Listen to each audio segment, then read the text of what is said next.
What is up, YouTube? My Cowboys family here, bringing you guys the latest update on our very own Dallas Cowboys. And of course, as always, thank you so much for joining us here tonight. Take a second to hit like, subscribe, hit that notification bell, follow us on all social media at MyCowboysFamily, and hop in the Discord. The link for that's in the description box down below. Yeah, welcome to everybody to another one here, a live one in full effect on My Cowboys Family. Another Cowboys chat and review the information today from the NFL, new rules, and of course our own Dallas Cowboys. You're not going to want to miss this show tonight as we go and continue on with the OTAs and who's made some appearances now, who's back on the field, and today was the first field day as far as practice is concerned in these OTAs. No hitting, but the players are out there and they're rocking it. So we'll see what happens and discuss it tonight here on My Cowboys Family, along with some rule changes, some stuff about the NFL and Jerry Jones. That's interesting. Anyways, as we rolling on here, baby, got to open things up here with those hoping to be a little shout out here, but it looks like YouTube's a little on the slow side. But first, we do have to shout out, the people who helped make MCF happen here, and an extra special thank you to David S. Representing as the sponsor of the week. Thank you so much, David S. Appreciate you, and not just repping it as the sponsor of the week, he's also the Cash App King. That's right. So thank you very much, David. Appreciate you repping it on both sides of the board there. Although Mark Hovsepian is still bossing that stream around, almost fully loaded up. He's got 81 points here on the board. I wanted to make sure we shout out some of the people that dropped some love here from above, like our current Cash App leader. And that Cash App guy right now in the lead, none other than the guy Jason Renfro. Thank you, Jason. Much love to him. He dropped, again, he had some love yesterday in the chat. And he also dropped $1 holler in here on the, let me get to that here, on the Cash App side. And he said, "Go Cowboys." Much love to Mr. Jason Renfro on that side of the board. And if you look at the overall board right now, in the lead is the man who always stays skeptical fan, who actually gifted another membership yesterday.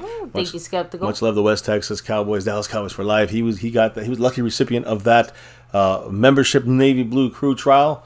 And again, Skeptical fan leading that gifting leaderboard with 16 memberships gifted. Scorpio 1. And then, baby, also we got another drop here from our guy, none other than Dwayne Broussard, the top dog. Yes. Jinx, you owe me a soda. But thank you so much, Dwayne. Appreciate you. Much love. And again, not sure what's going on the YouTube side of things, but always a Go Cowboys here. Much love. Thank you so much, Dwayne. Appreciate you. Mr. MCF, I believe, has added you to the board. Yes, he's down on the board there. I think in third place, DB, the OG, the top dog. Much love to him. Now, baby, there's also other ways to drop the love here on My Cowboys Family. Yep, not outside of the super chat, not just the membership drops, gifting it, not just the Cash App at My Cowboys Family. You have the Venmo at My-Cowboys-Family, the PayPal link, and last but not least, the Streamlabs link. It lets your comments show up right here on screen like a super chat would, usually. So, and of course, it does actually take down Mark Hovsepian's stream boss as well. Yeah, he's currently at 81 points. Should have been 79. I'm going to try something, baby. I don't know if I might mess this up, so I might mess up the whole thing. But okay. I'm going to try my best. I have to reset it, so we'll see how this works. But hopefully everyone's still here in the house, hitting that like, subscribe, notification bell. Yeah, so I'm going to go ahead and do some shout-outs here in the chat. Hit up a few comments here as well. And hopefully behind the scenes, we can go ahead and reconnect. Let me see. It's not really working. Let me see here. No, yay, it's back. Are we back? Yep. So let me kind of just check our side. Hopefully it didn't. Okay. It's back. All right, we're good. There we go. So we're back at it, guys. I guess let me go ahead and test it out. Oh, yeah. I mean, I think it should work with the super chats. Now everything should go through. It should be fixed. Any drops, right? Like you said, messages on screen through Streamlabs or through super chat. It works either way. Yes. The other three, Cash App, Venmo, PayPal. That's the Cash App King. Like I said, Jason Renfro is leading that. But the guy who currently is over the I guess you could say the supreme being as far as the dominator this week. It is our sponsor week and Cash App King, David S. Much love to him. Mark Hovsepian, 81 points. And now let's get rolling here. Okay, so officially now this is shout out to Landlord from Wakanda. What's up? Hello and hi. Mike Aldana, much love to you. Dwayne Broussard, of course, the top dog. And yes, fingers crossed, now we are back officially, right? Retro Scotty, hello and hi. Retro. Let me see. We have Bruce got the Toxic Juice. Much love to you. Rolando Rodriguez, all the way from South Texas. James Macias, hello and hi. Always Cowboys por vida. Always. Siempre. We have, let's see, who else is here? Mike Aldana, much love. Yeah, the Dallas Stars are not having a very happy Tuesday, are I'm telling you guys. Cue Ball, how are you? Too bad. We have Big Bag in the house. What's up? Kevin Bilbo, much love to you. So, baby, again, I'm going to go ahead and pass it over to you. Let you touch on a few things here. But yes, like I said, the Dallas Stars are not having a very good day today. Eric here with us. I see Retro Landlord, Mike. Eric Wallace, much love. Yes. DB, Lost in Translation, Kevin Bilbo, everybody. Hopefully you enjoyed yourself, Retro. Yeah, so as we get rolling here, let's kick this thing off right. Now, beer. Everyone likes beer, right? Not everybody, but Troy Aikman loves beer. Old Aikman 8, well, he's got his 8 beer, and it was interesting, guys. If you look for it, search for it, you can see the interesting little 20-second clip he put out there on Twitter and other social media. Troy Aikman said, I'm paraphrasing here, but this is what he said in his Twitter post. You guys got to watch the entire commercial. I don't say commercial ad, I guess you could say, on Troy Aikman when he said this. But he said basically, quote, authenticity matters. Lately, there's been a lot of talk about beer companies, and not nearly enough conversation about what really matters, the beer itself. Some brands are taking shortcuts to gain customers and consumers. We're committed to producing a first-class product, no hidden agenda, no distractions. Come join Team 8. So, I mean, obviously, shots fired there, Aikman. Well, he finished it by saying, quote, it's just great fucking beer. Is it past the minutes we can get in trouble with here? I hope so. It's a quote from Troy Aikman, so you can't get mad at me, YouTube. So, again, just a great bleep beer. I'm still dying to try this, honestly speaking, guys. I'm still dying to try it. I wish there was a way, to buy it online. They don't have, you can't. It's not. You can only get it in Texas, and different locations and areas in Texas, but not here in Florida yet. And hey, listen, if you guys happen to be able to ship some Troy Aikman, an Aikman 8 case of beer, we will make it last the whole damn season if we have to, and drink each. Drink it per game and for good luck. Yeah, split it. And I like it. But again, depending on how many we have, if we got 20, it's a case of 24. We can go a little overtime on that, a couple streams.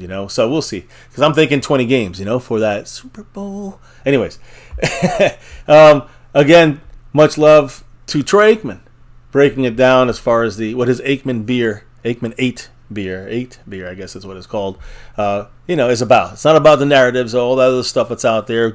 Either side, whatever side you will agree or disagree, he's just saying it's great freaking beer, drink it, case closed. Now, international-wise here, guys, there was an expansion of the NFL's Global Markets Program. Oh, and the wife. Thank you, baby. Hey, it's from MC. Hey, look who gets it. There we go. Choctaw, Montana 808.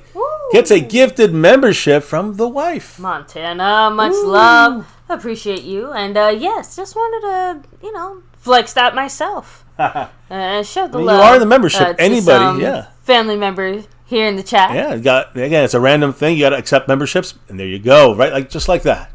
Mr. Montana 808 in the membership. Much love to him. He gets the emojis. That's the first level. You can choose to move up from that. We know Montana was in all the levels here in the past, so appreciate maybe. Thank you for the drop there. Of course. Didn't expect that. But Montana 808 is officially in that navy blue crew with that gifted membership from the wife here, MCW. So I don't know how to put it on the board, but we got Montana 808 in the membership side of things. And, hopefully people, we continue that, what we had before, and can do those special, jersey things that we did in the past sooner than later, especially for that star level. And things like that. Get that going again. Especially with that star level, because star level membership, they got the extra perks there. And we never shouted out their extra perks, too, which is, of course, right now we only have 3 people in it. But those people get extra special clout. And I think they all got shout-outs, but just in case, Skeptical Fan, much love. Yes. Dwayne Broussard, the top dog. Yes, we much did it love. And, of course, LC. Yes, much Lincoln love Kane, to you. all the way from Australia, ripping that star over everything. So, again, appreciate all you guys in the star level. And anybody who's in the over everything level, which is a new one, you also get to appear on one of our shows for the whole show. with us. So again, that's that's another option we added after getting the memberships. And as this is one too with the gifted memberships, that Skeptical Fan is dominating that right now for the month. Appreciate everybody who's in it, and again, appreciate everybody who's joined in it and through this way. Maybe you're gonna stay, maybe you don't. Either way, you got a month to enjoy it. Much love to you, baby, for giving that away, giving that out, and Montana 808, congrats on that. So. And by the way, it's good to see that it worked. Now we know that it actually shows up on the screen. It's interesting how it's done here. Glad to see our little reset at least work. Because I just trying to see what it says up there, because I've never seen that before. For some reason, it says gifted. I see, gifted. Oh, nice. Yeah, cool. That's very cool. So, new things every day here. They switch it up on us. Thank you, baby. Now, the NFL is expanding, trying to expand. We have these owners meetings. They got kind of new rules coming in, and they're announcing the expansion of the NFL's global markets program. The Cowboys are not anywhere else in the world except for America and one other place, and that's Mexico. No surprise. 21 teams across 14 markets now have access to grow their fan base around the world in long-term. This is a long-term strategic effort from the NFL to enable clubs and teams to build their brands, but globally. The Eagles have a couple little countries out there. Mexico is all about, the Cowboys are all in there. So is Arizona, Denver, Houston, Texans, Kansas City, the Raiders, Rams, Steelers, and Niners. All these teams fight for, love from Mexico, but we know the number one team, it's Big D, is Dallas Cowboys. Always. So Mexico gets all the love from the Dallas Cowboys when it comes to the global, landscape of promoting the brand. Cowboys only care about, Mexico.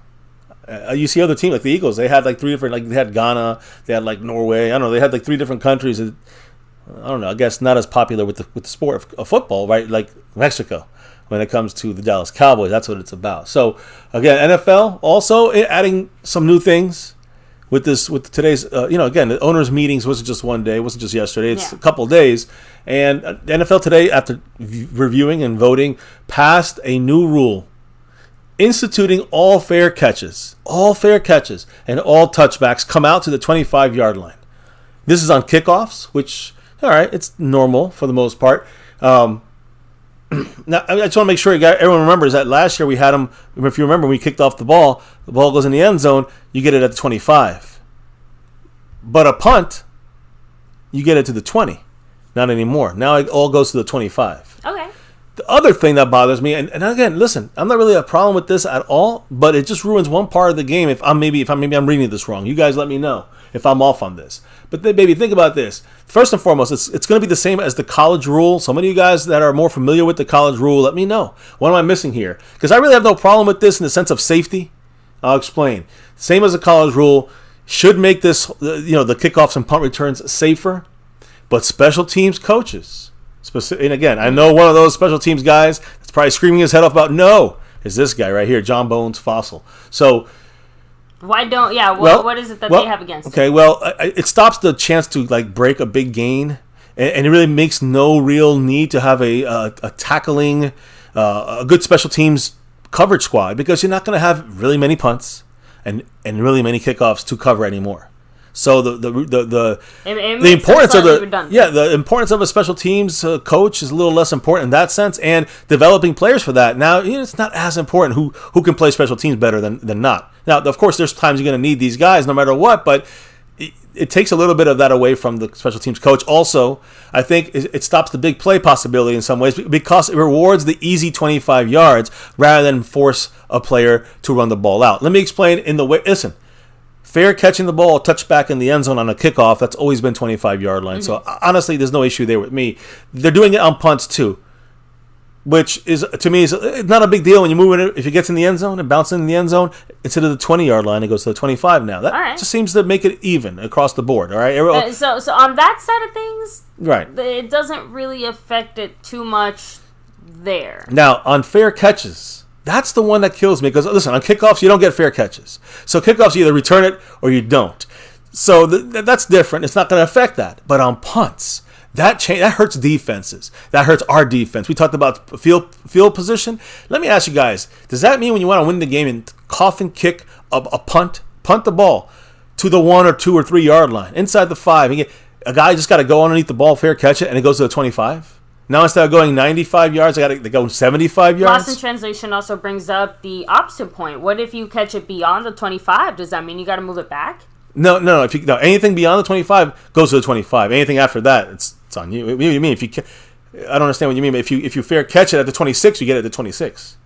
Anything before at 25 and before, if you fair catch the ball on the 1-inch line, the ball goes to the 25-yard line. I know. I have to admit, I understand player safety and adjusting things to make sure that the game is safer for the players.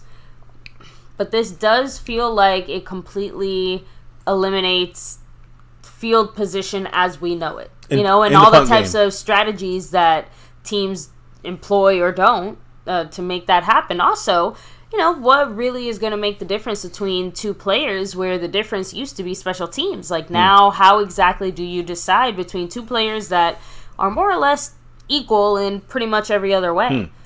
Like, I'm just throwing it out there. I feel like, chances. Development is also maybe an issue. Just because, maybe one or two guys might get a chance that wouldn't have otherwise. But now might be the opposite. Guys that, should have maybe had more development time spent on them might not get as much time. Definitely, listen, I still believe special teams are going to be a way of making teams for most of these guys anyways. I don't think it's going to change how you judge someone. Okay. If it's a close battle between two guys, you're going to keep the guys better at special teams. That doesn't really change. But, and again, you can think about it. Maybe it changes some of that, the importance of the special teams players, specialists, right? Like CJ Goodwin. Yeah. Specifically, someone like him. Now he makes them expendable because we just don't need the coverage as much. So, but I want to stress these fair catches is what, to me, that's where it slants the game on the punts. I don't care about the kickoffs, kickoff returns, fair catching on all that. That's fine. Punts, and you can use that. Listen, all I know is, hear me out on this. Two things I'm going to say about this, and then I'll let you have at it. That's okay. Well, actually, a couple things more. Let me get more of the facts out. I don't want to speak on this without getting all the, because it is a trial run. NFL admitted this. Fair catch and kickoffs behind the 25-yard line will be automatically spotted at the 25-yard line.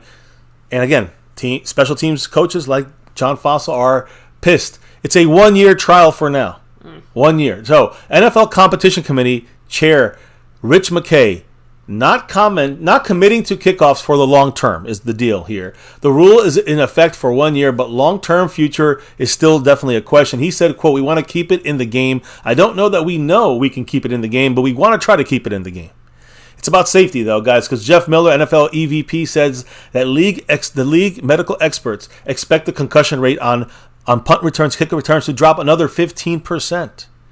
Now, safety becomes a bigger deal here, and I agree on kickoffs, on everything but the fair catching on the punt. That's the only thing I have a problem with. Like I said, maybe because of this trial run, we can come to some kind of happy compromise. Everyone wants less injuries. Everyone wants, safer football.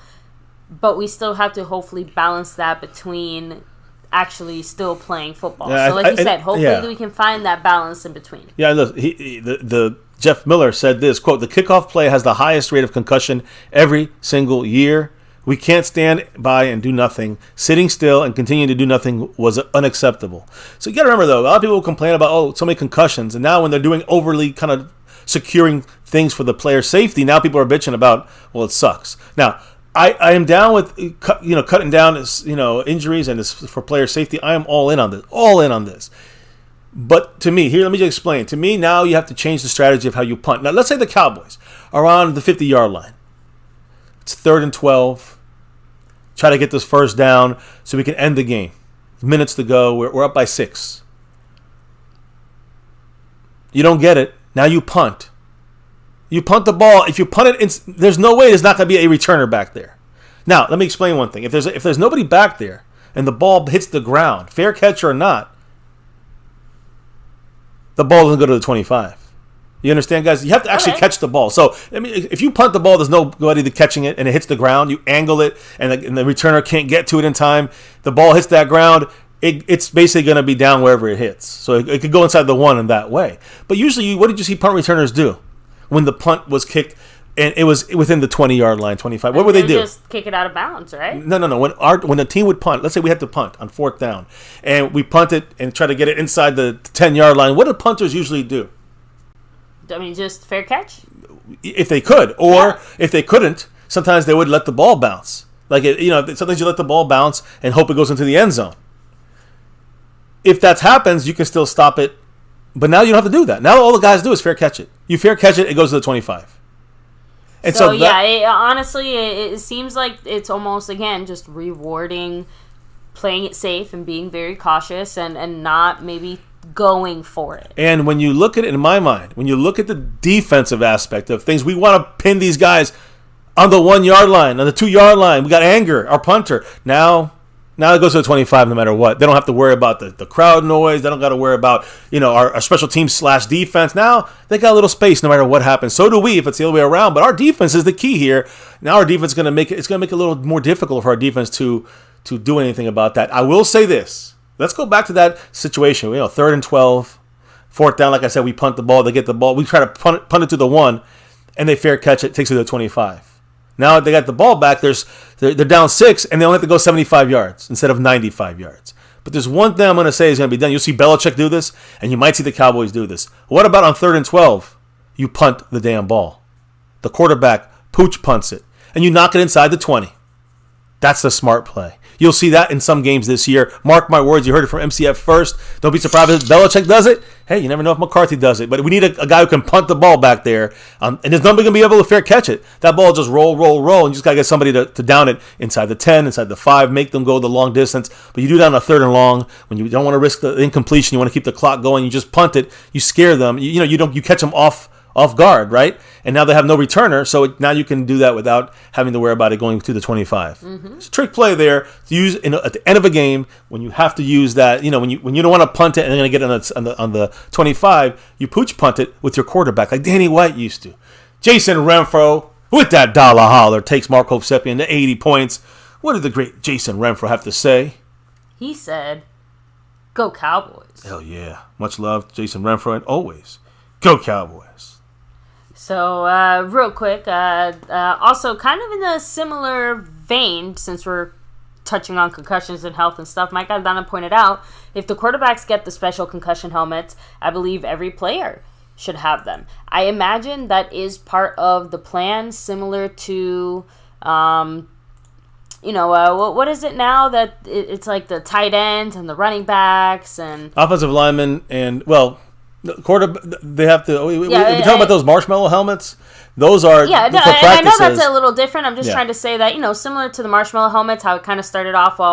First it's just offensive linemen, and then it was like, okay, offensive linemen, running backs, and it's like, all right, offensive linemen, running backs, and tight ends. Like, I imagine it's going to be a similar thing with those QB helmets. It'll probably start with quarterbacks since they're the most vulnerable and more in need of protection, so to speak. Probably go on to maybe receivers after that, or any other players that could be slightly vulnerable. And I'll say this. I think the next spot is offensive line. I think offensive line, defensive line is where you see a lot of these issues with head injuries and concussions. It's in the trenches. So even before receiver, I think offensive linemen are already getting some helmets kind of to cater to them, and as they should, defensive linemen as well. So just my 2 cents there as I clear the special teams discussion. I guess I don't know if any other special teams discussion. Any thoughts in the chat? Yeah, we actually do have a little comment here. Vampire Prince, skeptical fan, much love. But skeptical in the house. Yeah, a retro Scotty saying here. He said, missed the live stream yesterday, but when Kelvin Joseph made that statement, do you believe that Kelvin turned a corner? Pun intended, or was it just him running his mouth? Listen, I know he made I forgot what was the comment there, Retro, if you could remind me, but I know he made a comment on Twitter or something. Like, it sounded like he's like why they hating, or they they really try to doubt me or something like this. I mean, you gave him room to doubt. Listen, when it comes to this, to Kelvin Joseph, we talk about special teams, right? Right now, he's actually had some good special teams and then some dumb penalties on special teams. So he's in danger here on the defensive side and special team side of being less important for this team, right? Or less of a need. But so my thing about Kelvin Joseph is he's got to show us. I don't care what he says. I don't care what he types on Twitter. I don't care who he tells, or, who he loves and who he believes in. He found Jesus. I don't care about any of that crap. I care about one thing. Is he going to show up for the football games and play?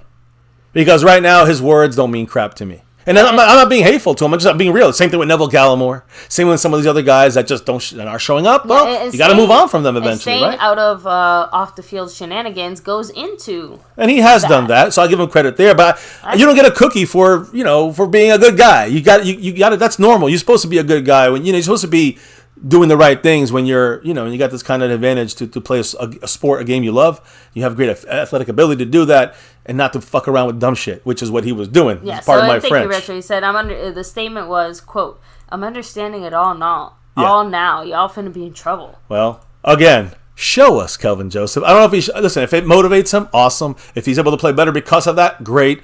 I'm all for that, but let's see it. Until he does it, I don't care. It's like whatever. Please prove the haters wrong. We will be the first ones cheering you on.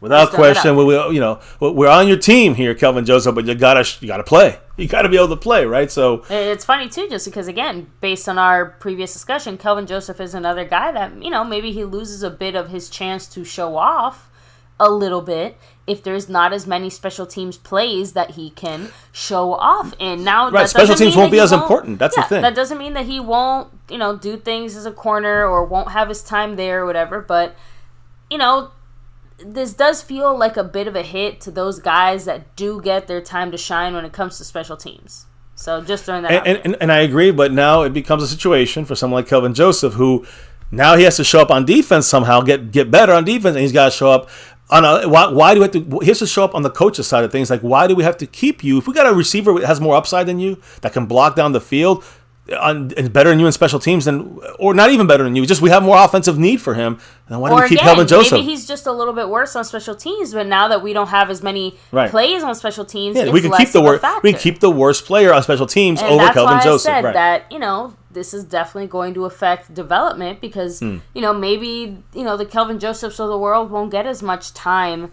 to be developed, and now these other guys get a chance. But the problem is, for me, is Kelvin Joseph should never be developed for special teams. He was drafted in the second round. He's not a goddamn special teams player. Kelvin Joseph should be a defensive player. That's what he should be focused on. If he can't do it there, I don't want to keep a second round special teams player. You know what I mean? A very quick question here. Bruce got the toxic juice. Said MCF, MCW. Who does this hurt more, Turpin or Boss Man Fat? I think it hurts Boss Man. Really? Wow. Well, I think Turpin. I know you're saying you don't really have a need for a returner, but you still have kickoffs. You still have, even though kickoffs they haven't taken many back last year. Remember, the field goals kickoffs have been pushed forward. With some other additions to the team as well. If special teams is less of a factor, but other offensive situations are. You're really telling me that you can't get a different receiver or running back or someone else? There's a lot of guys waiting. There's Deuce Vaughn. There's a couple other guys that can return kickoffs and punts. Or not return them, they can just catch them. Now, when are you guys that can catch the ball? The only reason I say this is because, Turpin will always struggle to be a guy who gets a lot of offensive play time as a receiver. He's never going to have 50% of the snaps or anything like that. He's always going to be kind of a specialty gadget type of receiver. So, that does slightly limit what you can do with him, even if you get creative. How many times is he going to be able to go out there and catch, he's going to be out there and running plays? He's going to run 2 plays a game, 2 plays, 3 plays a game. Who gives you more offense in the end? Is it Deuce Vaughn or is it going to be, Turpin? And that's the deciding factor if special teams becomes less important. And again, we talked about this a week ago, we were saying keep both these guys. I don't know about that as much anymore. I'm sorry for Turpins out there. In that sense, it hurts Turpin more. But both Turpin and Boss Man Fat, Kelvin Joseph, could be off this team because if their big usage is special teams, then they're expendable if they can't do their role on offense or defense. You know who became a million times more important on special teams, though? Mm-hmm. Our kicker. Anyway. Our kicker? Yeah. Kickoffs, you mean, or punter? Not just our kicker in general. Just because, think about it this way. Special teams now has less of a chance to have an impact. That means that Bones is almost completely chained to our kicker for basically making any kind of anything happen there. Bad news. That's not going to be good for us. Bad news, there's no kicker in our team right now except for Tristan Vizcaino. That's why I said I feel bad for Bones. Yeah, well, first of all, baby, let me shout out, here with Bones on the screen with us, let me shout out Jason Renfro, the current leader in the Cash App, drops another one. $1 holler. He said, just a little with a Go Cowboys. Thank you, Jason. Appreciate you. Yes, much love to the man coming for that crown right now in first place. And in second place, first place on the Cash App, second place on the overall board, right behind Skeptical Fans. Getting closer. It's getting closer. Now, that's the special teams discussion portion of things. There was a little bit more discussion here when it comes to the owners meeting, and Jerry Moon Jones. Right? So Jerry Jones actually was caught once again. He's never going to miss a chance to shine on camera, pop up on there. So Mr. Jerry Jones confirmed that he's very confident. This Josh Harris group that's gonna, soon gonna own the Commanders. He's very confident that it's going to happen. He said, "quote right. This thing's on a good course to happen, likely to happen." And he's described the Harris group as an ownership group that, quote, I'd be proud to have as part of the NFL. End quote. Remember, guys, minority owners in there like Magic Johnson and others. So you're seeing, you've seen Tom Brady starting getting ready to try to take over a minority ownership of the Raiders. Yeah, from a PR perspective, it's definitely a good thing. But it sounds like they do generally look forward to hopefully doing some business with them. So it's going to happen. Yeah. So that was Jerry Jones's comment. He had another comment about Mike McCarthy and the trust he has in him. But I'll pause that for a second and go right to the NFL side of things, as you see on our thumbnail. The bottom right there, Jerry Jones is pointing. He's got confidence. Does he have confidence in McCarthy? What about Goodell? See that cash money pouring out? There's a reason for that. From bitter rivals to the best of friends. Jerry Jones didn't speak on this. Now I will say, let me just pretend he's not there right now. Commissioner Roger Goodell says that first and foremost, the Thursday night flex games. We talked about this yesterday in the scheduling situation. He said will be used, quote, judiciously, if at all. End quote. So it would have to take a major game-changing situation that they would use that to flip those games. Is what he's claiming. So they're going to try not to use those games. If they are, they're going to be very picky about it, if at all it's used, right? So we'll see. We'll see if he sticks to that that thought process. Of course, the Cowboys have that Week 13 Seattle at Dallas game. That's a Thursday night game. It could be changed, right? So we don't know. Also, the next 4 weeks, any of those games can be moved to Thursday night from the Cowboys, possibly. And so there you go. Anything is possible in that sense. We have Jason Renfro with another one on it. Another dollar holler here. Ooh, Jason. Now right behind. Basically one away from passing Skeptical Fan. What did he have to say? Keeping it classic with another. Go Cowboys. I got much love. Much appreciation to the man, Jason Renfro. Thank you again, Jason. Much love. Yes. So, again, Mark is 79 points currently sitting there. Now, that's one part. Goodell spoke on this. We know we had some, Jerry and Goodell have had issues in the past, but it looks like NFL owners are loving Roger Goodell. They are set to extend Roger Goodell's contract through 2027. So as another a handful of years added on, I think 2 or 3 years. Obviously, Jerry Jones, whatever it is, he likes it now, whatever Goodell's doing. But Jim Irsay, the Colts, owner, said from the league spring meeting today that quote Roger Goodell's apparently Roger Goodell's commissioner time will end in 2027. Now that's what he's saying, Jim Irsay. I don't know, again, if that is something that was said by Goodell himself, or that the owners are kind of like, this is the end of Goodell's reign here. But the interesting part I think about this was he said this quote: "It could be where we have a CEO of a business and of the league, and you have a commissioner of football. I think we are looking to grow our business model significantly." So it looks like they're trying to move on from the commissioner mindset. I was going to say, I am not surprised that the owners are trying to maybe take back some of their control. And taking out the middleman. Realistically speaking, I know they can't take all of it. And remember, the whole purpose of this, at least the way that I understood it, was because, again, with 32 different teams, you need somebody to make some unilateral decisions in some way or another, and especially the overall day-to-day runnings of the NFL, right? It's not going to be the 32 owners chipping in to all play CEO. So no matter what, the NFL will always have some kind of a CEO, commissioner type of role. I imagine, like you said, some of those responsibilities might change. Honestly, I'm surprised that there isn't like some kind of a committee instead, some kind of like an in-between the owners and the commissioner to maybe plead both sides of things. But I don't know, maybe that's just adding a middleman. They usually bring in their own arbitrator, or at worst case, as we saw with Zeke's situation, it goes to a regional judge or federal maybe they're judge. Also just worried that Goodell's just going to have too much power if you keep letting him stay. Well, could be. It could be. Now, look, same reason we have presidential terms. Maybe we need to have a commissioner terms, because if not, Goodell. Well, again, it's all about that. It's all about the Benjamins, baby. If they got a good guy in place, why would you get rid of him? right? They give him money hands over fist for the owners. They can bring it on is what they want. Very true. Jason Renfro's bringing it on now. He's officially in first place on the overall board with that dollar holler. And baby, I have a feeling I know what he said there. He dropped a Roger Goodell dollar holler there. But no, a classic Go Cowboys from Jason Renfro. Thank you so much. Much love. Appreciate you. And that's not it from Mr. Jason Renfro. He's stacking it like the way Goodell stacks it for the NFL and the owners, because the leader in the Cash App stays a leader with another dollar holler. He said, just more love or Go Cowboys.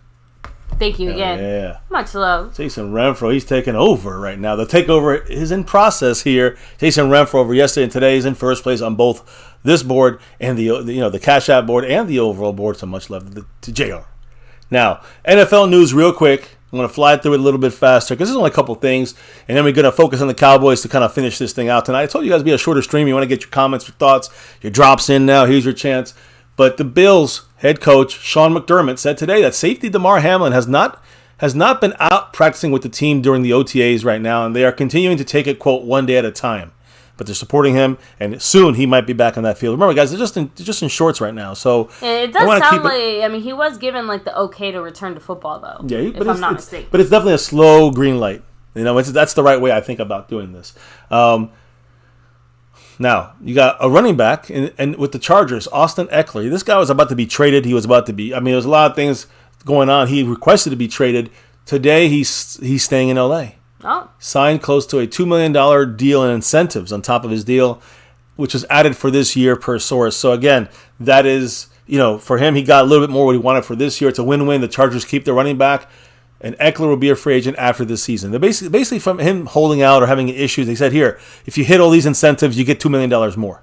That's fair enough. I mean, that's the way I think contracts should sometimes almost be more based off of incentive-based play. That's the most realistic kind of bang for your buck. But every guy should get that. Like the shitty guys, if they play great, then they should not be a deal for the owners. They should be paid, accordingly for that year or whatever it may be, and vice versa, like incentive-based. But hey, listen, we know there's base pay, and everyone's got to get paid. So it's a win-win for the Chargers and for Eckler. He gets to explore options after this year, but he gets a little bit more money and incentives if he hits that. It depends if wait till he meets Kellen Moore when he uses them either stupidly in the run game or doesn't use them at all. So I'm sorry, Eckler, you probably won't be hitting many of those incentives unless they're all receiving incentives, catching the ball or something. Now, or like snap count kind of stuff or percentage played and starts. Anyways, one last kind of non-Cowboy note. I guess week 2 it is a Cowboy note. Aaron Rodgers, he got, he was doing stuff, running around out there. Everyone's talking about how fast and smooth he looked. And then he's on the sideline looking at his leg. Strained calf for Aaron Rodgers. Considered minor as of now. Anticipation is he will be back fairly quick and definitely in time for training camp. But I'm just saying, like those little things, when you get older, you just never know. Remember, that part of the clause. It's a slightly inauspicious way to, kick off any kind of start with anyone Jets. Other than Green Bay. Yeah, and again, it's funny. Well, not funny, but the point is, like the Packers. Funny, ironic. Well, no, the Packers get back an extra. If they get back a draft pick next year, if he doesn't play or a certain percentage of time, I think on the field this year, he has to play a certain amount of time. So if he doesn't play a certain amount of time this year, whether it's retirement or injury, the Packers get back a pick that they gave up a second rounder for next year. So just something to watch. The Jets would feel not great. If something like that were to happen. Yeah, I mean, they got two. They got two draft pick. Was it that way? Or was it the Jets? Yeah, I'm sorry, the other way around. I'm just saying they'd be taking L's on both sides. Yeah, it'd be bad for them. I don't know which side I'm talking about. Basically, there's a draft pick that hangs in a balance that goes back to Green Bay or back to the Jets. Is it? I don't know. I'm assuming it goes back to the Jets. Yeah, I'm sorry. It goes back to the Jets. Yeah, Green Bay has a vested interest in making sure. Yeah, he's not hurt. Hoping that. But if he's banged up and hurt or something like this happens, or he retires early, and they don't play 55% of the snaps this year, then I think the Jets get back a pick from that they gave up for the second round next year. So I'm almost mistaken about that. It's not the Packers, the Jets.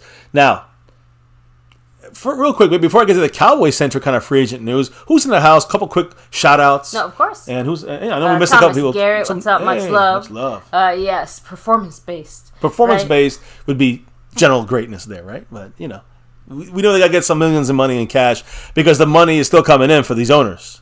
hand over fist, no matter if they were good or bad. NFL was making big-time mugs. Mike Aldana saying, Aaron Rodgers trying to show off for the Jets and got injured. He was. That's a great, but he was over there throwing and running in for the touchdown, celebrating, and then injured 2 plays later. I don't know. You can't do that too much. Oh, so, and yeah, Jason Renfro, we touched on it a teeny tiny bit when we first kicked off the stream, but unfortunately the Stars just, they are not having a great night tonight. Yeah. So, yeah. Clark, fucking Kent, what's up? Much love to you. Shout out to you. Brandon James Shea said, should Clark the Giants pursue a trade for Devontae Adams? No, that'd be silly. Who said that? Brandon. Yeah, no, Brandon. Yeah, that sounds like an overkill there. Giants, I think they're happy with their receiving core right now. So, and at least speaking from the Dallas perspective, no, we don't. Because why would we want the Giants to get a good kill player? Their future? That's for sure. But look, Daniel Jones is not going to do any favors for your receivers, I think, a lot of the times. Any other quick comments? Because I actually want to talk about a receiver for the Cowboys. Not a receiver for the Cowboys, a receiver that could come to the Cowboys. You guys is a big name person. You're not Devontae Adams, though. So, nope, number 2 at Fries. Hello and hi. So, but yeah, let me toss it back to you, baby. So, listen, there's a lot of talk about DeAndre Hopkins. Now, we've talked about him in the past. He's still out there trying to supposedly get traded. He said, I want to stay in where'd you guys hear? I didn't want to play in Arizona. Well, so, who'd be throwing the ball to him in Dallas? I mean, Dak? Yeah. Sorry, I thought that was like a trick question. It took me a second. I'm like, Dak? He was on not Dak, but DeAndre Hopkins from the Cardinals was on the I Am Athlete podcast a couple days ago on what he wants in a team at this point in his career. Okay. And, it's funny because I'll read his quote first. He said, quote, I want a quarterback who loves the game. A quarterback who brings everybody on board with him and pushes not just himself, but everybody around him. And a great defense. A great defense wins championships. End quote. Sounds like you could say it's a Cowboy situation, right? In some ways. Definitely can't take us off the list. But when they started asking him, When they started asking him, guys, they asked him in detail. Like, they asked him, well, which specific quarterbacks would you want? And then they started throwing out a couple names. One of the first names was Dak Prescott. And the face that DeAndre Hopkins made was like, hell no. Just letting you know. It was a hell no face. No ifs, ands, or buts. He was kind of shrugging it, like shaking his head like, no. Like, he didn't want to say it, but it was like, you can see that whatever soured him when he was practicing with Dez in Dallas, whatever, maybe he felt Dak didn't fight for him hard enough to get, who knows? Whatever, these guys know other stuff going on behind the scenes, as in the NFL circles. So you never know. I don't know. But Dak might have said something that maybe he didn't say enough, and DeAndre Hopkins feels slighted. I don't know, but he didn't put Dak in the even though it sounds like Dak could be in there and the Cowboys could be a team.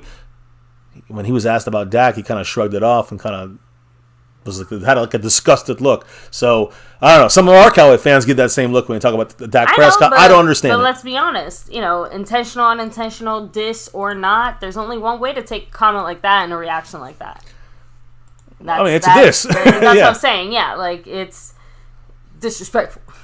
Extremely. So look, we'll see what happens. We'll see what happens when it's not, to me. It's just football. It's whatever's going on. He's allowed to have an opinion. We don't know what if Dak said, no way, I want DeAndre on this team, and somebody and it got back to DeAndre Hopkins. True or not true? We can't just say it's just no matter what. Exactly. We don't know some of the behind the scenes stuff. Maybe DeAndre thought that. Maybe Des Bryant said, "Oh, Dak will stick up for you. He always sticks up for his guys, and you're one of the guys." And maybe Des was overblowing it. I don't know. I don't know. I'm just guessing. A million different things could be the answer here, but. A couple months ago, he was all in for the Cowboys. Now he's like, no, not Dak, not the Cowboys. So, look, who needs them? We got ourselves 3 goddamn good wide receivers, a 1, 2, and a 3 that can play. Some of them can play 1s, and some of them can play 2s. Okay, so we got a good set. We don't need DeAndre Hopkins in this mix. It's not going to happen for the Cowboys. What about running back? Now, I know, and Dak, much love, but, we got ourselves. We went from last year having Tony Pollard and Ezekiel Elliott. Now, of course, it was Zeke and Pollard. Now it's Pollard. No Zeke. What about Adrian Peterson? Believe it or not, AP. I know someone big bags here kicked off the stream before the stream, pre-stream, with a comment saying AP. I was not expecting that. Adrian Peterson, he said, quote, mentally, I have not officially hung it up. Future Hall of Fame running back, without question. Hall of Famer, Adrian Peterson. He's old. And he's also not ready to retire. And so already the words are saying, well, the Cowboys could be an option. Listen, give me Ezekiel Elliott back. than Adrian Peterson. I'm sorry. I don't want to offend anybody. I know, listen, if Zeke's $2 million and Peterson is 1.5, give me Zeke. Just being real. If you're going to make me choose between those two, you're going to make me choose between Dalvin Cook for $5 or $6 million or Zeke, give me Zeke. I'm just saying, like, when you're looking at these guys, it's just, I don't want either of these three guys in reality. We got Ronald Jones, we got Lipke, we got, guys that are going to play that power blocking, power rushing move, position. Just saying, I don't want to be giving away money to guys that are just way too old to be productive, even in a small, sample size. Like an Adrian Peterson. The man is a heart of a champion. He plays fantastic. He's a future Hall of Famer. He might even help a team out there. I just don't know if we need another running back in the mix like that. I just don't think we do. This talk about Zeke, Cook. Cook is the best out of the players, but he's also the most expensive. But these names, come on. Just pass on all these guys for the most part. If you got to settle on someone, you're forcing me for the money and the talent. I mean, I'll take Zeke. I don't know what you feel, maybe, about that. I would take Zeke every day of the week and twice on Sunday. Over AP. This particular scenario. Yeah, and no Adrian Peterson. He's looking for the final. We know he's trying to get a couple extra yards and, tap out his career somewhere. That's what I'm saying. He's trying to find one last home before he hangs up his cleats. It's not going to be here. That's home. Yeah. Or at least I really hope it's not here. Right? So, yeah, Thomas Garrett said it. I'll pass on AP. Michael Dana said that Des Bryant's the Cowboys hype man. Maybe he hyped it up too much with DeAndre Hopkins. DeAndre Hopkins thought something else was happening, and it wasn't. I just think that maybe just Dak didn't speak up for him. He didn't say anything against him. Dak might have just not spoken up for him as much as maybe he expected per the Des Bryant hype man, right, Mike? Yeah, and honestly, it could just be that, specifically, Des just told him, hey, Dak is not going to be the type of QB that's going to get a receiver like you the ball the way that you might want. Well, I mean, I guess that could have been said too. Then why would he want to come to Dallas? And that's the only reason I say that is just because, again, we're going from Dez's perspective on what he might feel is going on with Dak specifically. You get what I'm trying to say? Because that's the experience that Dez had with Dak, right? Not necessarily he's a bad QB, just that when it came to their relationship and their flow and stuff like that, just didn't really work that way. But obviously Dak can do it because, well, somebody's repping the 88 right now that did it pretty well under Dak Prescott. But, we'll talk about that too loudly, right? Anyway, honestly, I don't think that was ever going to be for us, so to speak. So, you know what? Like you said, we'll go ahead and pass on that too. So, yeah, AP's 8 years too late. Yeah. Who said that? The Micah Dana. Yeah, very true. I mean, just no need for the old AP. I'll take the old Zeke, who's really a lot younger. Zeke is a lot younger than an old. It's funny, even though getting AP. Zeke back would be similar to taking like a step backwards or just another blast from the past type of thing. Yeah, like you said, this is a step into another century with AP. So yeah, anyway, the 20th century. Handing it back to you, baby. You said Zeke. We said Zeke. We said Zeke 3 times. We got to talk about Ohio State. And why do I say Ohio State? Because, guys, remember Joe Philbin? You're your favorite coach, baby, on the Cowboys. Again, I think he got a little more dissed than he should have been. I give him a little more credit than maybe you and others. A little bit. Joe Philbin, if you guys forgot, was the Cowboys' last 3 years, our offensive line coach. I don't think he was the greatest guy ever, but I don't think he was the worst guy ever either, especially when you look at guys that he built up. And again, we know Duke Manyweather also in the offseason helped, but he helped get guys like Terrence Steele worked up to the spots there. We talked about Brandon Knight in the past, an undrafted guy as well. We could talk about Biotish and his improvements that he's been doing, again, a Pro Bowler now, a center. So, again, whatever you like or don't like about Philbin, he's got some skills still. He, of course, was fired, released, let go by the Cowboys. Ohio State has hired former NFL coach, offensive line coach, Joe Philbin. He is now an offensive analyst for Chalk the Montana's school over there, his team, the Ohio State Buckeyes. So, again, he's not an offensive coordinator. He's not an offensive line coach. He's an offensive analyst. Interesting. But, again, former head coach of the Dolphins, of course, when he did that interim job there. Won a Super Bowl as Green Bay's offensive coordinator under McCarthy. And, of course, didn't do anything with the Cowboys, as far as winning a championship, obviously. But Philbin, as he was the offensive line coach for the Cowboys. Now he is an offensive analyst for the Ohio State Buckeyes. So just so you guys know, where are they now kind of deal. Now, I want to talk about one last guy when it comes to we talked about a running back AP, right? Mm-hmm. We talked about DeAndre Hopkins' comments. We talked about where Philbin went, but that's not important, as player-wise. But how about kicker, baby? Now, give me some of the names. I heard Robbie Gould. I'm hearing his leg is not as strong as it was. Oh. I'm hearing that. We got Mason Crosby, same thing. We got, Matt Prater. He's got in trouble with PEDs. But all these guys are big leg guys, right? We talked about, Nick Folk, former Cowboy, who been fantastic with the Patriots, mm-hmm. even though he's older as well. A surprise release today. Now, Nick Folk is still with the Patriots, but he has not been released. Today, we got another release that was not expected at the kicker position. The Denver Broncos kicker, Brandon McManus. The last remaining member of the Denver Broncos' last Super Bowl team. He's the guy who kicked for the team since 2014. That's quite a long career. A decade kicking for the Broncos only. They are releasing him. They released him today. Again, guys, another veteran kicker added to the free agent market. Saturated now with some real good kicker. Ryan Suckup is still there. I mean, Maher is there. I'm just saying there's like 9 guys that are top 10 kickers in the trade agency are pretty good. Way too many available names just on this list. And heck, I'm sure there's probably even a handful on there that, aren't even on this list. They're out there doing who knows what. The point is, there are kickers Kai Forbath is around, right? Vizcaino that can actually improve your kicking game. Just again, Brandon McManus. Now, let me just go through this real quick. Another name to add to the list. Over the last 4 years, Brandon McManus has been the NFL's 4th most accurate kicker on field goals under 54 yards. The only guys that are in front of him in the last 4 years, Justin Tucker, Graham Gano, and Young Hui Koo. Who, by the way, I was yelling for him to be picked up by the Cowboys when he was released by the Chargers. No one listens to me.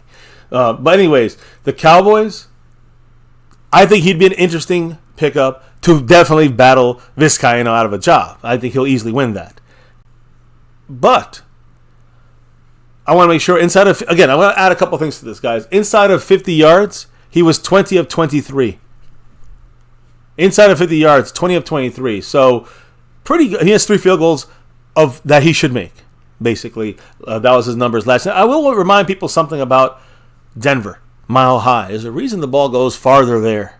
So don't get fooled. But Matt Prater broke some records over there, and he's a strong leg kicker. But again, you're not Denver get helps. Those same types of numbers in Dallas as you would in right. The altitude a lot higher there in Denver, so that's going to help the ball go farther. We know that's why a lot of these records are broke there in Denver when it comes to kicking. But established kickers do not get cut for just no reason.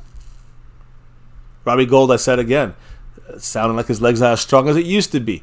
Same thing with the Mason Crosbys out there and some of the older guys. I talked about, a lot of these kickers that have some question marks to them. So, again, established kickers don't usually get released for no reason. You keep a guy like this 10 years, all of a sudden he's gone. What are the Broncos coaches and front office, what are they seeing about this? He hit last year 77.8% of his kicks. That's the worst for him since 2017. So that's, again, last 4 years, top four kicker. But last year, his worst, a bad year for him. Now, 5 of his 8 misses were from far away. Again, 3 of them, like I said, 3 of them were from under 50. But the other ones he missed, 53 yards, 56 yards, 56, 63, and 64. Of his 3 misses from inside the 40, 2 of those were blocked. Can't blame him on that. Maybe he should kick the ball up high or whatever. But one was he really out of those under 50 yards. He missed 1 between 40 and 50 on his own. And of his 3 misses inside the 40, 2 of them were blocked. So 2 of his 3 misses inside the 40 were blocked. And the other ones that were from 50 or far, they missed were from 50 or farther. So the numbers don't look great. Worst year since 2017, but look at the way he missed them, right? There were blocks, those blockings. That was the offensive line, the blocking on the offensive line's fault. That, most of the time. And then you have him, missing them from 53, 64 yards, 63 yards. Come on. I mean, of course he's going to miss them. So I don't really blame him on that. Now, here's the interesting thing, baby. the Broncos now need a kicker. They brought in Brett Maher to kick for them. He's going to look really good for them because the ball's going to fly through Denver's sky. He might kick a 70-yarder. I don't know. But now they got Maher and they're trying out for tomorrow. He's trying out, by the way, so you might hear reports of him. He'll kick a 70-yarder and then miss the 35. Exactly. So there you go. Any comments on the kicking situation, baby, from your side of things? I mean, do you have any thoughts about McManus or any of these guys? I personally don't really have too many thoughts there. Like I said, the Cowboys have way too many available options. As far as trying to pick up a veteran kicker at this point, there's no excuses. And yeah, obviously they can wait till a little bit closer to training camp, but honestly, I don't think that is maybe the best move, just because I feel like at that point we're really going to get the dregs of whoever the heck is still available at that point, right? So now the comment this comment cracked me up here when I saw it. Scorpio said, Maher's mom didn't know she was pregnant. She said she couldn't feel him kicking. You don't pick up a kicker like that. Even his leg work in the belly wasn't that good. Sorry, that one got to me there. That was a creative one. I like that. Bobby Garrett, the Cowboys, at least Maher himself, he already tried the whole, not the sports hypnotist, but he had a sports psychologist that he was seeing there for a while, and he still shit the bed. Ow. So at this point, I guess maybe we do need to, we need the hypnotist either for Maher or for the rest of us so we can forget what we just saw. One or the other. So, Drums and Cowboys, much love, saying Maher looks like he just had a concentration and confidence breakdown going into the playoffs. I've never seen a kicker go from dependable to the other extreme. The issue with Maher for me, you got the playoff yips. Yeah, but that's when you need him the most. And the thing is that Brett Maher is a reliable, consistent kicker. This last year, he showed us this. But before this, he showed us a rocky kicker. Mm-hmm. And to me, he can easily fluctuate. A non-experienced kicker, even though it's on a good roll, good routine, knocking the kicks through, any nervousness rattles him. He really hasn't had to win a game for the Cowboys in the last second. You know what I mean? In this season, in this regular season. So he never had to really face that. Now he's in the playoffs and he can't hit a fucking extra point. So that is... There's something fundamentally wrong with Brett Maher in that sense. No, I'm serious. And again, he doesn't have pressure when he kicks him from 60 yards and he makes them. But he feels pressure when it's 34 yards. You can't keep a guy like that. He's not dependable ever. And again, even last year, I was still like, okay, he's good for Maher. He broken the curse, but that first missed extra point, I was like, uh-oh. And we had 5 of them out of 6, I think, in those 2 games. Can't miss 5 out of 6 extra points, damn it. So he's been released by the Cowboys. And hey, I'll never forget Jeff Heath, stepping up the way that he did. That's hard to forget, Bobby. For your favorite kicker of all time.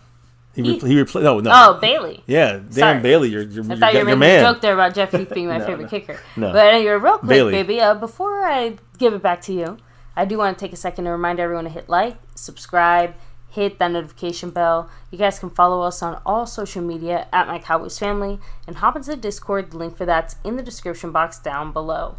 Extra special shout out to the sponsor of the week / the Cash App King, David S. Appreciate you, and of course Mark Hosepian, the stream boss. Yeah, again, yes, I know you said it already, with the King, David S. Repping it on both boards there. You got the leaderboard on the overall side right now and the Cash App side. Look right there, right above Jason Renfro's name. It's Jason Renfro. He's in first place on the overall board and the Cash App. Just eking out over guys like Dwayne Broussard and Skeptical Fan early on in this week, right? We crowned champions on Sunday.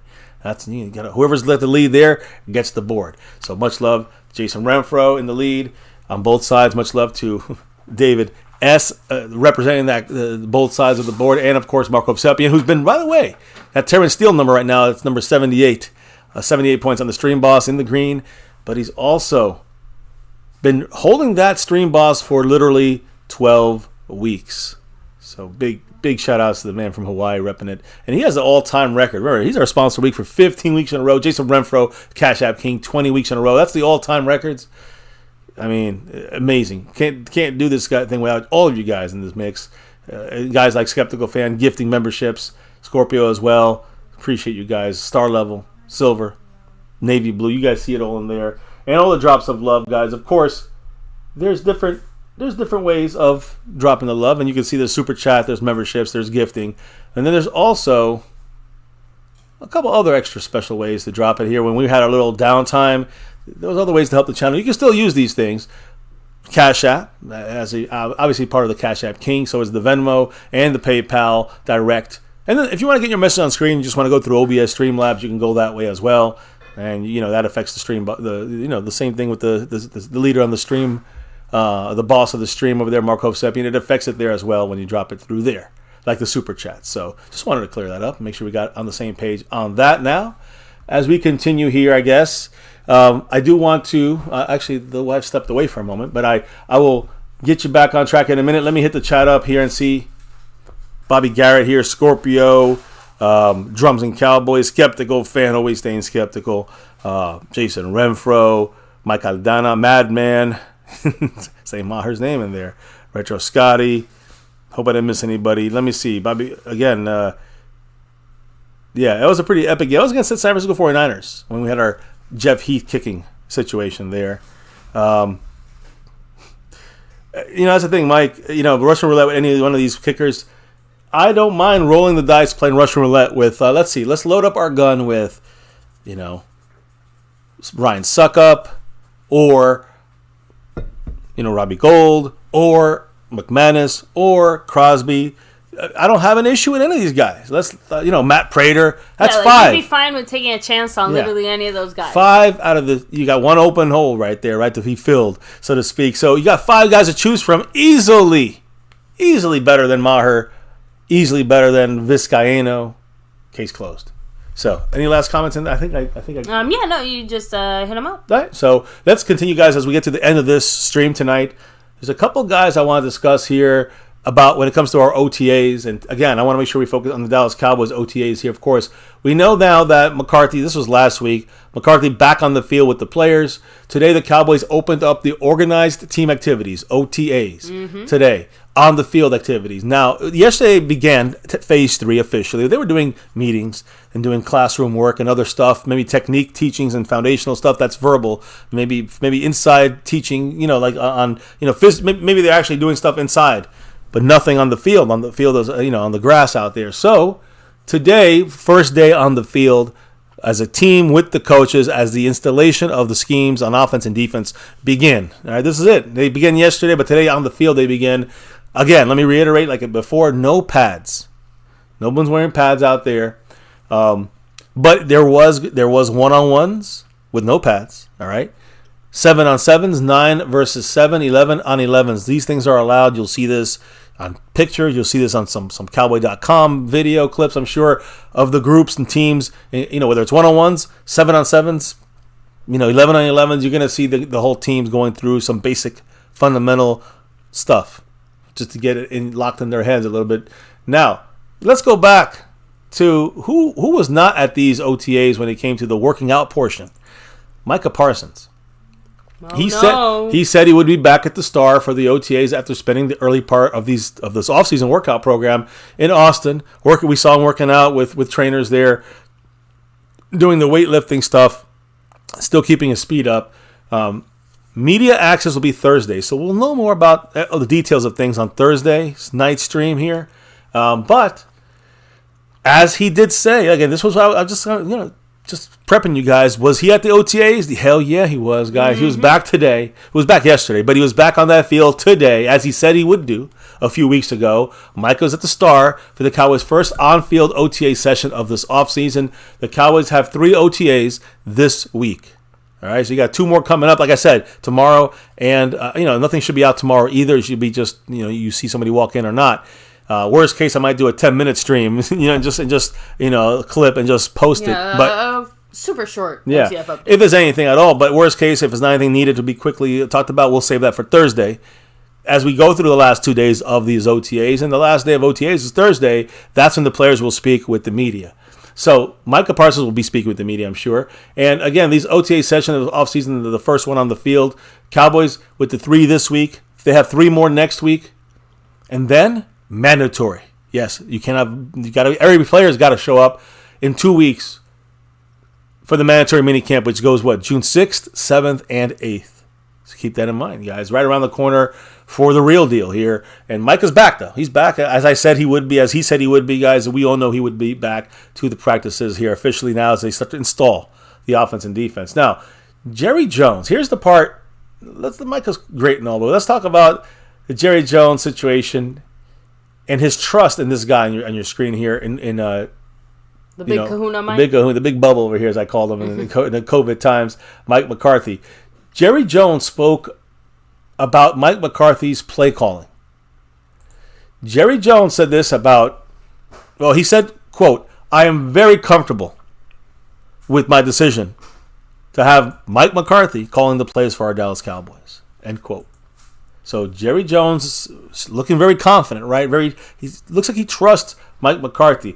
And he kind of elaborated on that today. It's so different from the way he was with Garrett. It's still a little weird to me. It's weird, isn't it? I mean, McCarthy's at least doing his best to, kind of face up with him, and say, listen, we got to do things certain ways a little different than maybe you're used to. He had to push him a little more. He's definitely, like we said, for better for worse, he's being allowed to do what he wants to do. And now he has to either, sink or swim on that merit. And McCarthy has no choice. He's got to do this. But, here's what Jerry Jones also said about Mike McCarthy's kind of play calling, what his focus is. Jerry Jones said this about Mike McCarthy, quote, "He's just driven.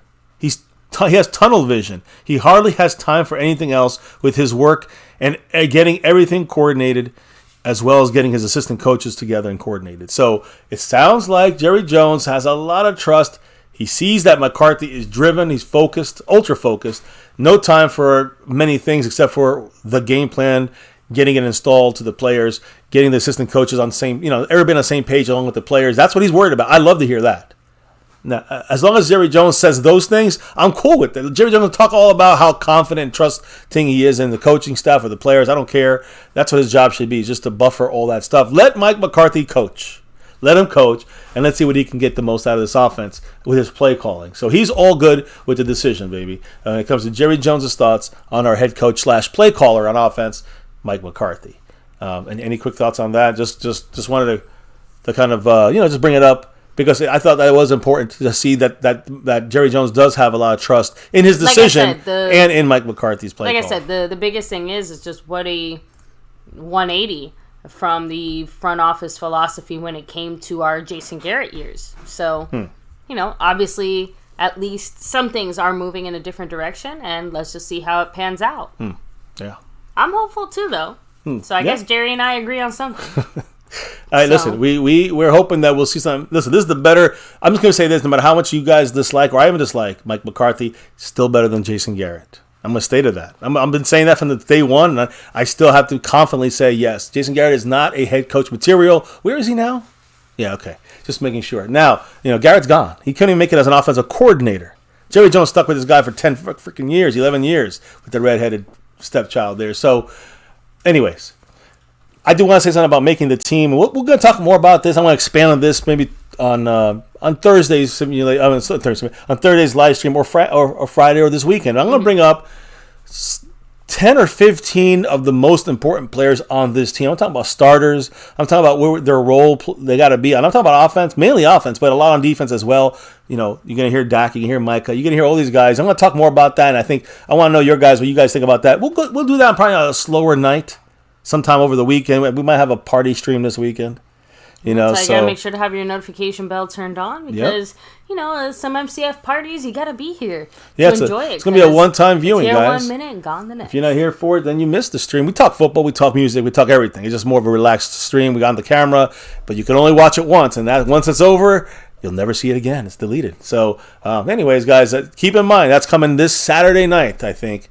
But around that day, I think tomorrow we have some plans, but then Thursday, Friday, it's going to be Cowboys, and we're going to dig deep into the rest of these OTAs this week. Now, I do want to make a mention. Some of these, whether it's going to be Thursday, Friday, or Sunday, we're going to talk about these 10 to 15 players that if they have a good to great season, we're going to have a Super Bowl run. I'll break this down for you guys in a couple nights, not now after an hour in the stream, but I do want to end it with making this team. Well, we talked about it the other day about these undrafted free agents. Let's look how much they got paid. This is what usually kind of tips you off of who the Cowboys think are going to make this team, or the best players to make this team. 9 of the Cowboys' undrafted free agents received guarantees of at least $100,000. That's a lot of confidence. 9 out of the 13 guys. You know who's number one? Out of all these guys, we talked about everybody. We didn't talk about this guy at all. Offensive tackle Earl Bostic from Kansas. He got $220,000 guaranteed, $200,000 base salary guarantee, and $20,000 signing bonus. The base guarantees, when you look at the base, which again, for him, Earl Bostic is $200,000 for an undrafted player. The base guarantees is a sign that the team believes that player will be on the practice squad at the very minimum. Okay. So Earl Bostic, expect him to be on the 50 on the practice squad at the very least, with that kind of big payment. And you know, it's funny. You don't pay that kind of money for a guy that you're not gonna keep. Yeah, in some capacity. And guaranteed money. Remember that. And guaranteed money. You're gonna keep. They're betting on him for the practice squad. $180,000 base was given to defensive edge rusher Tyrus Wheat and fullback Hunter Lipke. A lot of confidence in Lipke right there. He's the second most.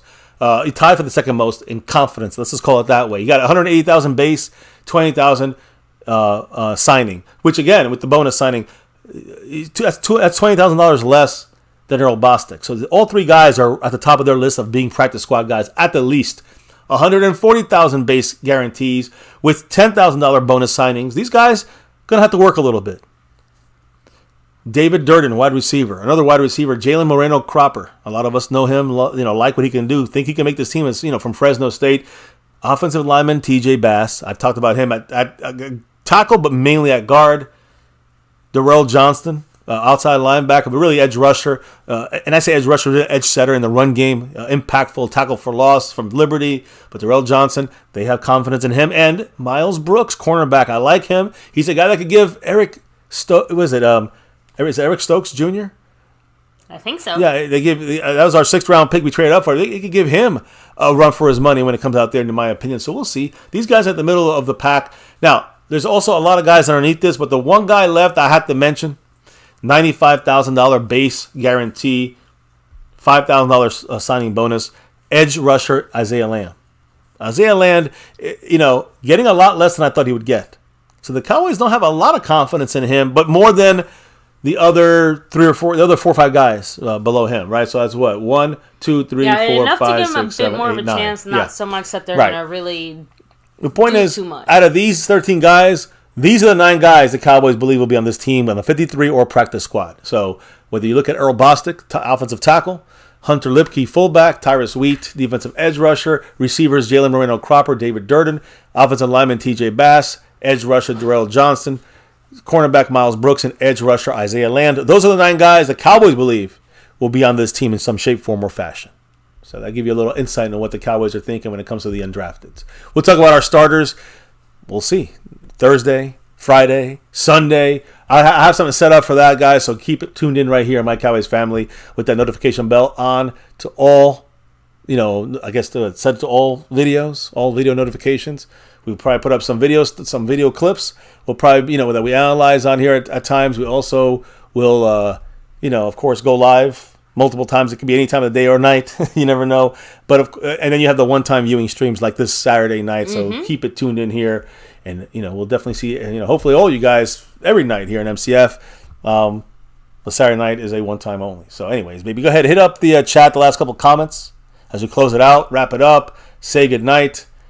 Floor is yours, baby. No, of course. Who's in the house with the last couple of comments in there? We have Mike Aldana. Much love. Take it easy. He said Jerry loves some Lipke. Hey, let's give him some Lipke. Honestly, it makes me think of Lipton soup or something. But Bruce got the toxic juice. Take it easy. He said McCarthy is way better than Garrett. Absolutely.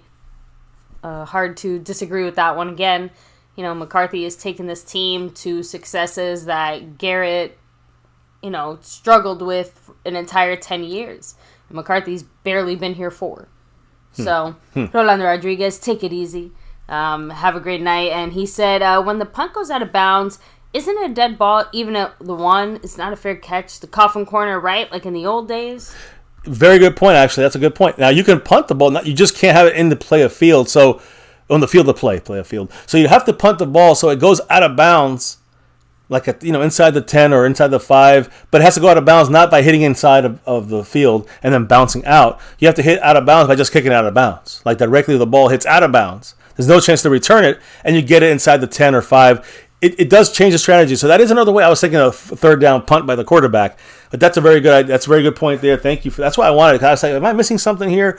Again, that's a way of kind of combating that issue. You just can't have them drop inside the 10 now and let it bounce. Now it's got to be, you got to actually angle it to the actual coffin corner and get it out of bounds. It cannot hit inside of the field of play, or else they'll fair catch it. And if they fair catch it, then it goes to the 25. So great point there. You kick it out of bounds. Agreed, Rolando Rodriguez.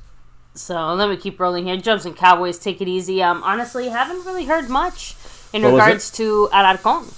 I mean, he's been playing defense. I saw some stuff on him doing the defensive stuff, on the defensive line work, but haven't really heard much. I know the Cowboy.com guys will say stuff, but right now he's hanging out that last spot right now on the team because he had that exemption the last 3 years. That's off now, so he's got to make it on merit now, not on exemption.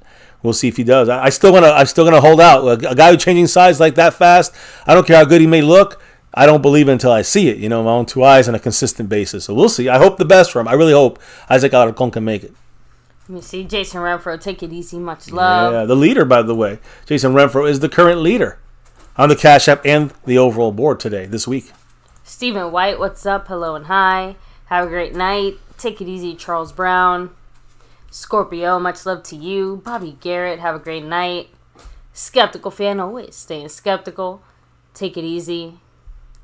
We have Jason Renfro, of course. Yeah. Who else is here? Madman representing. Retro Scotty, take it easy. Have a great night.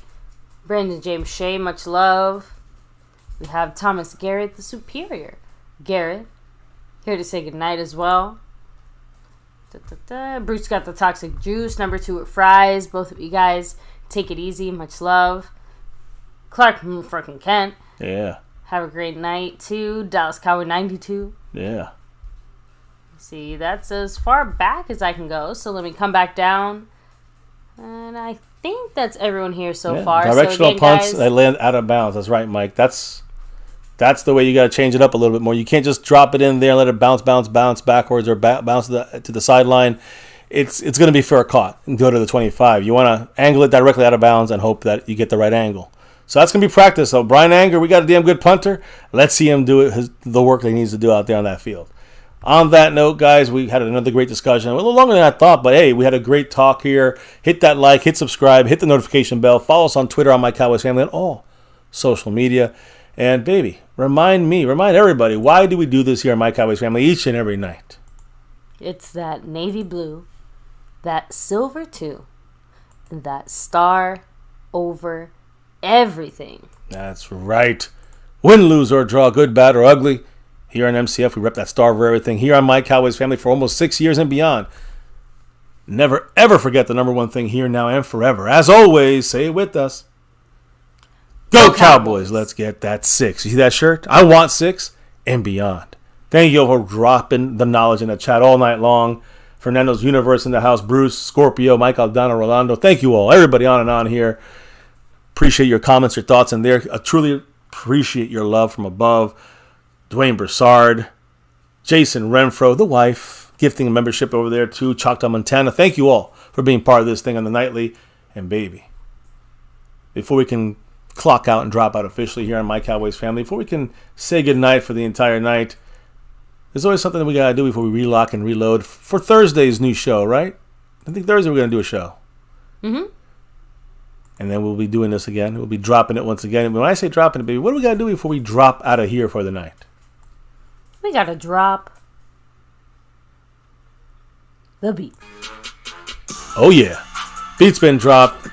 Much love to everybody once again who dropped by here. Hit that like and subbed it up and all. If you're new, keep an eye out for the videos, the clips we got coming, some analyzing of some of our own players here.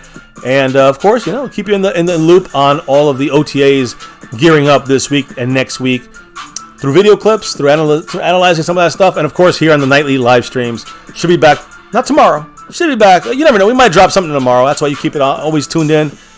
But definitely, Thursday, Friday, we were rocking it back again. And Saturday is a very special Saturday night, one-time only party live stream here with us as we close it out on Sunday night for the finale and crown some champions. Yes, we'll see what happens. But here, you know what the deal is. Another Cowboys chat in the books here at MCF. Yes, Jerry, Goodell, we talked about those guys. Of course, Mike McCarthy's trust from, the big man here, the head Dallas Cowboy, Jerry Jones. It seems like it's in good hands. He's trusting. But, hey, players are back on the field. Yes, Micah's back on that field. Dak's ready to roll. Mike McCarthy, you got to make the play calls go well. And I think then we might actually maybe have a real chance for that 6 and beyond. Here in MCF, that's all we want. And we rep that navy blue, that silver too, that star over everything. Never, ever forget the number one thing right here on My Cowboys Family. Much love, everyone in the house tonight. Make sure you don't forget to drop those emojis if you're in the membership in any way, shape, form, or fashion. Much love to everybody in the house, even them haters in the back. Appreciate everybody here, guys. We'll see you back tomorrow for another one. Have a safe night. Much love to all. Peace out. And oh yeah, never ever forget, Go Cowboys!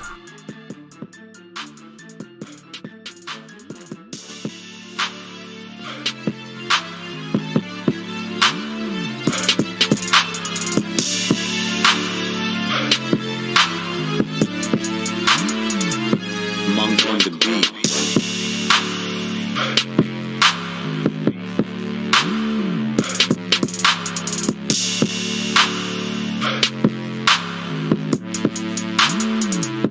Monk on the beat.